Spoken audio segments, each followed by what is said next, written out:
The father of one of the victims of the roller coaster crash at Alton Towers theme park realized his daughter was on the ride when he saw her rescue on TV, the family's lawyer has said.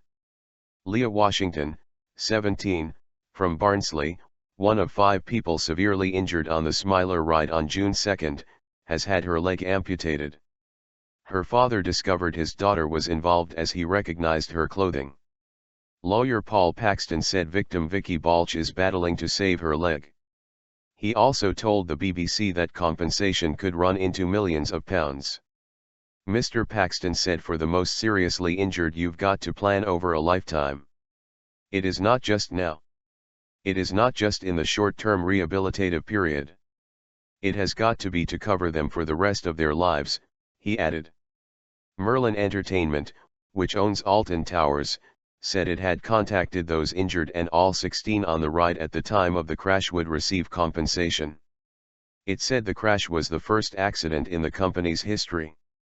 Miss Washington was sitting in the front of the ride alongside Joe Pugh, Miss Balch, and Daniel Thorpe, when it hit an empty carriage. The crash left them and 12 other people trapped 25 feet, 7.6 m, above the ground for about 4.5 hours.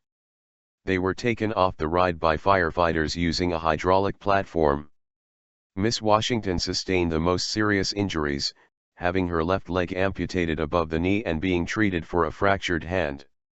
Her boyfriend, Mr. Pugh, 18, of Barnsley, shattered his knee, while Mr. Thorpe, a 27-year-old hotel assistant manager from Buxton, Derbyshire, was treated for a collapsed lung and fractured leg.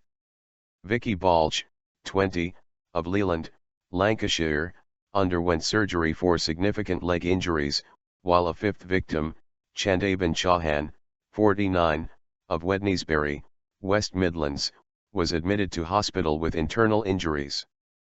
TV news broadcasts of the aftermath of the crash showed footage of the passengers on the ride as they waited to be rescued, and Mr. Paxton said Miss Washington's parents were still coping with the images.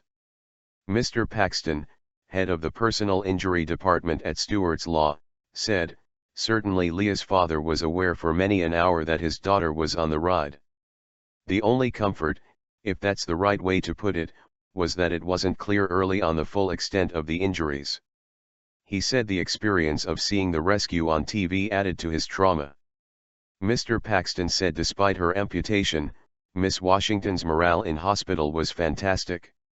"She's up, in a chair, and she's around the hospital," he said. "Tremendous to see. But of course, a long program of rehabilitation in front of her." He added that although Ms. Balch was also at risk of her having her leg amputated, she was battling very hard.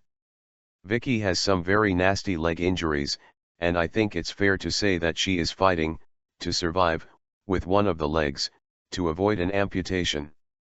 She's got some difficult times ahead."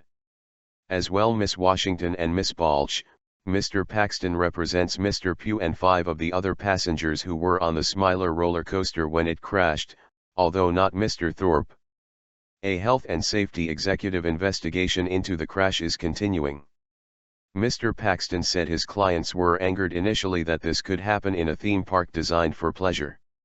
He added, "They do want to have answers, and actually it may depend on what those answers are in the investigation, because it's all very well now to say, now we must move on with our lives, but if the investigation reveals great holes in terms of the training process, people being flippant with their children's safety, then I think that anger will reignite."